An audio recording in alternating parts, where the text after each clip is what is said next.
ஞாயிற்றுக்கிழமெல்லாம் கண்டிப்பாக எல்லாரையும் வேலைக்கு வர சொல்லணும். சும்மா ஞாயிற்றுக்கிழமை வீட்டில் உட்காந்துக்கிட்டு பொண்டாட்டி மூஞ்சியவே நாள் புறம் பார்த்துக்கிட்டு என்னத்தை தாயா பண்ண போறிய? என்னடா டயலாக் இது? எவன் எழுதி கொடுத்தானே அது இப்படி பேசிட்டு போறான் அப்படின்னு நான் சொல்லல. ஏன் மேல கோவப்படக்கூடாது. எல்என்டி நிறுவனத்தோட தலைவர் எஸ்.என். சுப்பிரமணியன் சொல்றாரு. அதாவது சமீபத்தில் அவர் ஒரு இன்டர்வியூல என்ன சொல்லியிருக்காரு அப்படின்னா, வாரத்துக்கு 7 நாளும் வேலை செய்யணும், கிட்டத்தட்ட 90 மணி நேரம் வாரம் முழுக்க வேலை செய்யணும் அப்படின்னு சொல்லியிருக்காப்ல. கூட்டி கழிச்சு பார்த்தா என்ன வருது அப்படின்னா 12.5 மணி நேரம் வருது ஒரு நாளைக்கு.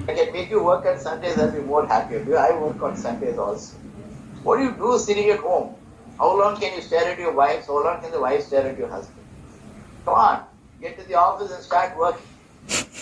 No, I was meeting with the Chinese. சேட்டையை பத்தியில இவருக்கு, இவர் ஞாயிற்றுக்கிழமை கூட லீவ் போட மாட்டாரா, ஞாயிற்றுக்கிழமை கூட வேலை செய்வார். அதே மாதிரியே எல்லாருமே இருக்கணுமா, வாரத்துக்கு 90 நாள் வேலை செய்யணும். அதாவது இதை கனெக்ட் பண்ணி பார்த்தா தூங்குற டைம் போக மற்ற நேரம் பூரா வேலை செய்யணும் அப்படின்ற. இதை கேட்டோன்னே எனக்கு என்ன தோணுச்சுன்னா, ஏ you go man why me அப்படின்ற மாதிரி தான் தோணுச்சு. இவர் சொல்றது பார்த்தா அப்ப எப்பதான் வாழ்றது? இவரோட கடந்த பினான்சியல் இயரோட சேலரி மட்டுமே 51 கோடி. 51 கோடி வாங்குற நீ வேலை செய்ப்பா, ஆனா எனக்கு ஒருத்தர் 51 கோடி ஒரு வருஷத்துக்கு கொடுத்தாலும் அவ்வளவு நேரம் வேலை செய்ய மாட்டேன். நான் அவ்வளவு நேரம் வேலை செஞ்சு அந்த 51 கோடியை வருஷத்துக்கு வாங்கி எப்ப அந்த பணத்தை அனுபவிக்க போறேன்? அனுபவிக்காமே சாகவா?